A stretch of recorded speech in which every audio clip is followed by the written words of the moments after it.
Did you know 80% of seniors lack this critical anti-aging nutrient? Stay to learn how to fix it. Welcome back to Life in Harmony, everyone. Dr. Masayuki, what's your #1 collagen tip for amazing hair, nails, and skin, especially for seniors struggling with joint pain or fatigue? Hi everyone, hi Alice. My absolute top tip, one that's simple and inexpensive, revolves around one foundational topic, collagen. But more specifically, a tiny but mighty component within it that holds surprising power. And yes, in this video, we'll cover easy ways for everyone to get it, including fantastic vegan solutions. Collagen. Most of us have heard that word, usually in relation to beauty products or joint health. But what exactly is collagen, Dr. Masayuki? Well, at its core, collagen is your body's most abundant protein. Think of it as the literal scaffolding that holds everything together, your connective tissues, your tendons, your ligaments, cartilage, of course your skin. It's absolutely vital. So it's the structure, and you mentioned a tiny but mighty component within it? Precisely. And this is where it gets really interesting. 1/3 of all of your body's collagen is made up of just one single amino acid, glycine. Glycine. Okay. Now, if our bodies are so reliant on it, do we make enough of it naturally? That's a really critical question, Alice. Glycine is considered a non-essential amino acid, meaning our bodies can make it. But here's the thing, especially as we age, our bodies often don't make enough glycine to meet the daily demands. And if you're not getting it sufficiently from your diet, chances are you're going to be deficient. So where do we typically get glycine from in our diet? Is it just in regular protein? That's a common misconception. While regular proteins, red meat, chicken, fish, even eggs or dairy, are essential for overall protein intake, they're actually not very high in glycine. To get a significant amount, you'd really have to be eating the skin on the chicken, the cartilage on the chicken bones, or organ meats. And let's be honest, Alice, a lot of people just don't consume those parts regularly anymore. No, certainly not. My grandparents might have, but it's less common today. And for those who avoid animal products entirely, like vegetarians or vegans, what then? That's an even bigger challenge. For plant-based eaters, the risk of falling short on glycine is significantly greater. Plant proteins generally contain far less of this amino acid compared to those nose-to-tail cuts of meat that our ancestors relied on for millennia. So, you can be consuming what you think is a lot of protein overall, but still be critically deficient in this one very specific, very important amino acid. And that, surprisingly, can lead to all sorts of issues. Okay, so we could be protein-rich but glycine-poor. What kind of issues are we talking about here, beyond just the hair, nails, and skin? Oh, it goes much deeper than that, Alice. Let's start with something fundamental. Glycine is absolutely essential to make the most important antioxidant in all of your cells, something called glutathione. If you don't have enough glycine, you simply can't make enough glutathione. And glutathione is crucial because? Because without it, your body can't effectively detoxify. That means you'll have a buildup of toxicity, which in turn directly relates to inflammation throughout your body. This is one of the primary reasons why glycine is actually very powerfully anti-inflammatory. Wow. So it's not just about aesthetics, it's about internal inflammation. Exactly. And that ties into so much more. Glycine is incredibly important for your liver, for example, supporting its detoxification pathways. It's also used to help heal what we call leaky gut because it helps prevent inflammation in the gut lining. And as I've talked about extensively in many different contexts, gut inflammatory conditions are often the very start of many autoimmune diseases. What other surprising roles does it play? Another surprising role, glycine helps your body create specific workers that deal with common waste products. Think of hydrogen peroxide, the stuff people use to bleach hair. Did you know your body produces it too? Well, if you don't have enough glycine, your body struggles to make the cleanup crew for that hydrogen peroxide. And what happens? It builds up, and it can start bleaching your hair from the inside. It's a fascinating connection that scientists have explored, showing a link between declining enzyme levels and hair graying. Oh, that's fascinating. I never would have connected those two. Exactly. And speaking of hair, it's not just about color. Many seniors struggle with thinning hair, which is often a collagen issue. I had a 72-year-old patient named Mary who was really bothered by her hair thinning, especially at the crown. She started taking just 3 grams of glycine nightly, and within 3 months, her hair was visibly thicker and stronger. She couldn't believe the difference. It truly supports the building blocks for healthy hair. But the roles of glycine go even deeper. It's absolutely essential to make the heme in your blood. That's the part of hemoglobin that carries oxygen. So if you don't have enough glycine, your body can't even make blood efficiently. Even the health of your gums around your teeth needs glycine. It's truly foundational. You even need it for your DNA synthesis. So, if we're deficient, it sounds like it could impact us from our DNA right up to our hair color. Precisely. And for many of my senior patients, one of the biggest complaints is sleep. If you're deficient in glycine, you might struggle to achieve that deep, restorative delta wave sleep that you need to truly feel regenerated and refreshed in the morning. That's a huge one for so many people. It really is. Also, I've found that glycine is very important in helping people detoxify uric acid. It's even used as a natural support in the treatment of gout, because glycine actually competes with uric acid for excretion. Glycine also helps make your insulin more sensitive, which means it's really good for managing blood sugars and can help with a lot of related issues like weight loss, fatty liver, and reducing visceral fat around the organs. So, it's good for metabolic health too? That's quite a spectrum. I remember hearing that the Greek word for glycine means sweet. Does that mean it could turn into sugar? And would that be a concern for someone, say, on a ketogenic diet or trying to manage their blood sugar? That's a sharp observation, Alice. Yes, the Greek word for glycine does mean sweet, and it can actually be turned into glucose for fuel. Certain parts of the body, especially the brain, do need a certain baseline level of glucose. If you're not consuming sugar, your body will make it. And glycine can indeed be a precursor for that glucose production. So, someone might think, is this going to bump me out of ketosis? Is it going to increase my blood sugar? That's a very valid concern. But look at the overall benefits here. Glycine actually helps stabilize your blood sugar.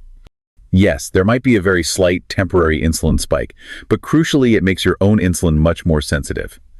So it's more corrective for insulin resistance versus regular sugar, which of course doesn't improve blood sugar sensitivity at all. Ah, so it's making the system work better rather than just adding fuel. Exactly. Here's something else interesting. When you consume glycine, it also stimulates the opposing hormone to insulin, called glucagon. Glucagon does the opposite of insulin, essentially balancing things out. So, when you consume amino acids or protein, you don't have to be as concerned about a problematic blood sugar spike. Glucagon helps keep things in check, and if something can make insulin more sensitive, it's absolutely not going to worsen insulin resistance. In fact, it's going to help improve it. That makes perfect sense. And I also saw something about it potentially helping with kidney stones. That's pretty cool. It is. There's even a study suggesting how glycine could interfere with the binding of oxalates to calcium crystallization, potentially helping to prevent certain types of kidney stones. Another testament to its multifaceted benefits. Okay, so with all these incredible roles, how does someone actually become deficient in glycine? Well, first and foremost, it comes down to diet, as we discussed. If you're not consuming that nose-to-tail approach, meaning you're not eating all the parts of the animal that contain collagen, like the connective tissues and bones, then chances are you could be deficient. Beyond that, even though our bodies make some, there's a massive demand for glycine in our modern lives. Especially if you're under chronic stress, taking certain medications, drinking alcohol, or consistently exposed to environmental toxins. If your liver is working overtime to get rid of poisons, glycine gets used up incredibly fast. So it's a combination of insufficient intake and high demand. Exactly. 1/3 of all collagen is glycine, so it's constantly being used and rebuilt. Okay, so how do we fix this? What are the simple, inexpensive ways to get more glycine and collagen into our bodies? A very simple and effective way is through gelatin, like plain Knox blocks. You can buy it in packets, easily found on Amazon or in most grocery stores. Just add a little stevia for taste, dissolve it in warm water, and consume that regularly. It's a really easy, inexpensive way to get a good dose of glycine. You can also take a glycine supplement directly. And what's a good amount for an average person? The amount an average person needs ranges between about 4 grams to 10 grams a day. It's a pretty wide range because individual needs vary. What about other ways to get collagen? I know bone broth is popular now. Bone broth is certainly a great source of collagen, but to get enough glycine, you'd honestly have to consume a lot of it daily. Similarly, a homemade chicken soup, made from the whole chicken cooked all day long in a crock pot, will be a fantastic collagen source because you're extracting it from the bones and cartilage. Ah, the traditional way. Precisely. Pork rinds can also contribute to glycine intake. Just make sure they don't have added MSG or other chemicals. You'd need a good amount, but they can be a source. And different cultures have always done it differently. Some use the whole fish, including the head, to make broth. Others use chicken feet or other bones in their soups. There are many traditional ways to get collagen naturally. Now, I've heard the term hydrolyzed collagen. What does that mean, and is it better? Hydrolyzed collagen simply means the protein has been broken down into smaller peptide chains. It's just an easier way for your body to absorb the collagen. So it's not necessarily better in terms of content, but it's often more convenient and dissolves more easily in liquids. Besides Knox gelatin, another great product to look for is Great Lakes beef gelatin. So, if someone decided to take a glycine supplement, do they need to be concerned about taking too much? That's always a good question to ask about any supplement. In the case of glycine, you would have to take something truly astronomical, like 600 grams, for it to be a concern. We're only talking about 4 to 10 grams a day, so it's generally very safe within those recommended ranges. That's a huge relief. And should you take it with food or on an empty stomach? If possible, I generally recommend taking glycine with food. It just tends to be better tolerated and absorbed that way. Okay, so to circle back, especially for our listeners focusing on senior health, what are the biggest benefits of ensuring adequate glycine as we age? The need for glycine actually goes up as we age, Alice. So ensuring you have enough can potentially help significantly with things like osteoarthritis, supporting joint cartilage; osteoporosis, by supporting bone health; thinning hair and brittle nails, which are very common concerns; insomnia, as we discussed, helping you achieve deeper sleep; gout, by assisting with uric acid detoxification; and potentially even kidney stones. That's a pretty comprehensive list of age-related benefits. So, let's talk real practical options for getting more collagen and glycine into our lives. Because knowing it's powerful is one thing, actually using it day to day is another. Precisely. And there's no single perfect source for everyone, but there's definitely a best one for you. Take gelatin, for instance. It's super affordable, very versatile, and it really does work. You can stir it into your morning coffee or blend it into a smoothie. The only thing, and I'll be honest, the flavor can be a little odd if you're not used to it. Yeah, I can imagine. And what about bone broth? I know it's a go-to comfort for a lot of folks. It is. You simmer bones slowly, gently drawing out all that wonderful collagen, minerals, and marrow. The result is this rich, comforting broth that truly feels like medicine for your skin and joints. The only downside, and it's a big one for some, is that it takes time, and not everyone has that luxury in their busy lives. Agreed. Then we have hydrolyzed collagen. Yes, that's the one we just discussed. Fast absorbing, easy to use, and it dissolves almost like magic in both hot or cold drinks. It's also a bit more expensive, generally. And finally, pure glycine powder. Ah, glycine powder. This is often my go-to recommendation for simplicity. It's pure, clean, neutral tasting. Just a scoop in water or tea, and you're done. Simple, effective. So, if someone is trying to figure out which is right for them, what's your quick guide?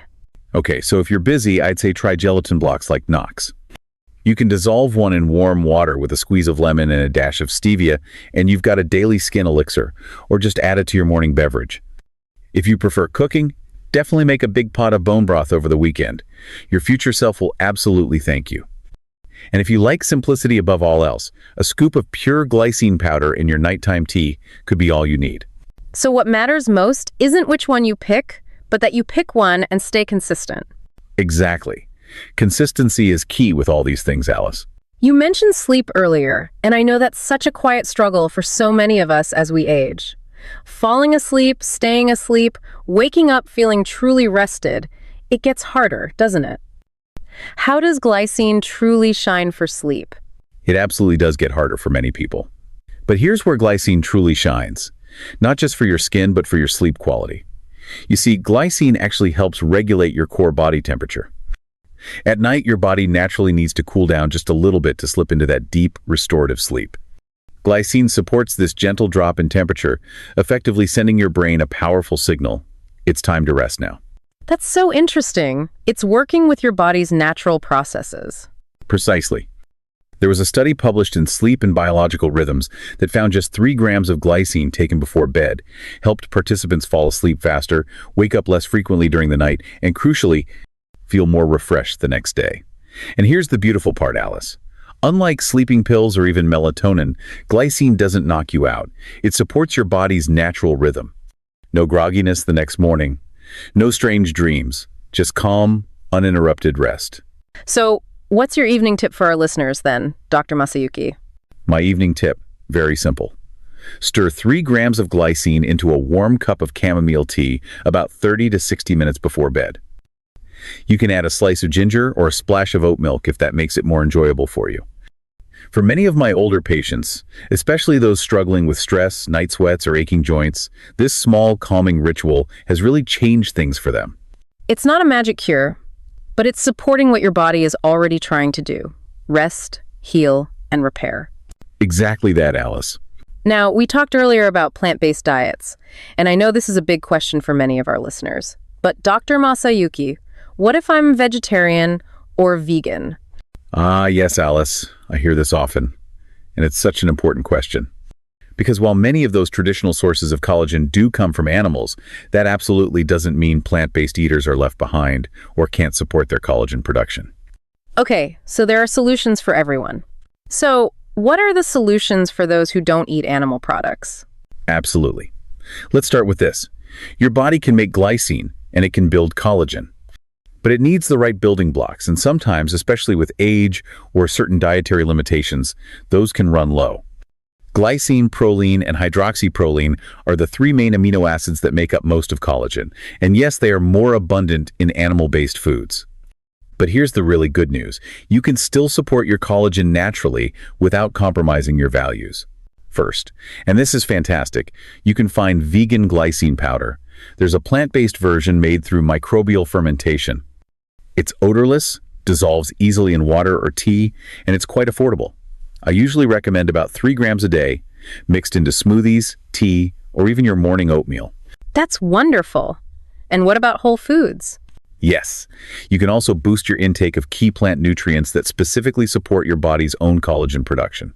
Think of these as the raw materials your body needs to build its own collagen.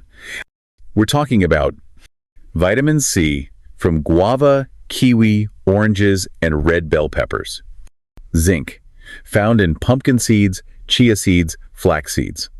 Copper, from mushrooms, cashews, lentils. Silica, abundant in oats, cucumbers, celery, and bamboo leaves. And of course, good quality plant proteins like tofu, tempeh, and quinoa. So it's about giving your body the right tools. Could you give us a quick sample day of how someone on a plant-based diet could incorporate these? Of course. Here's a simple sample day. Morning. Try an avocado and kiwi smoothie with 3 grams of vegan glycine powder and a sprinkle of chia seeds. Lunch. A chickpea salad with lots of red bell pepper, mushrooms, and cashews. Dinner. An oat and celery soup with a warm chamomile tea stirred with glycine before bed. That's a great practical guide. Just remember this, Alice. You don't have to choose between your health and your values. Listen closely to your body. It will tell you what it needs. And when you give it the right tools, even gentle plant-based ones, it will begin to heal. Dr. Masayuki, this has been incredibly insightful. It really underscores how sometimes the most profound healing comes not from dramatic changes, but from quiet, consistent care, the little acts you repeat day after day. You've hit the nail on the head, Alice. A spoonful of gelatin in your morning coffee, a warm cup of bone broth or glycine tea before bed. These small rituals might seem simple, but they gently build resilience in your skin, your joints, your sleep, and honestly, even your spirit. So for our listeners who want to start, what's your simple recommendation? Here's a simple start. Pick up a bag of unsweetened gelatin or vegan glycine powder. Or, if you're up for it, make a pot of bone broth this weekend. Savor the ritual as much as the broth itself. And, perhaps, keep a sleep journal for a week. Notice how your rest improves with these small steps. Healing isn't about perfection. It's about kindness to your body and your heart. If you're on a journey to reclaim your health and your confidence, please don't overlook glycine. It may be small, but its power is quietly mighty. Thanks, powerful and practical advice as always. If this helped you, comment glowing, like, subscribe to the Life in Harmony channel, and share this with someone who deserves to feel radiant inside and out. Stay strong, stay glowing, and as always, We'll see you in the next one.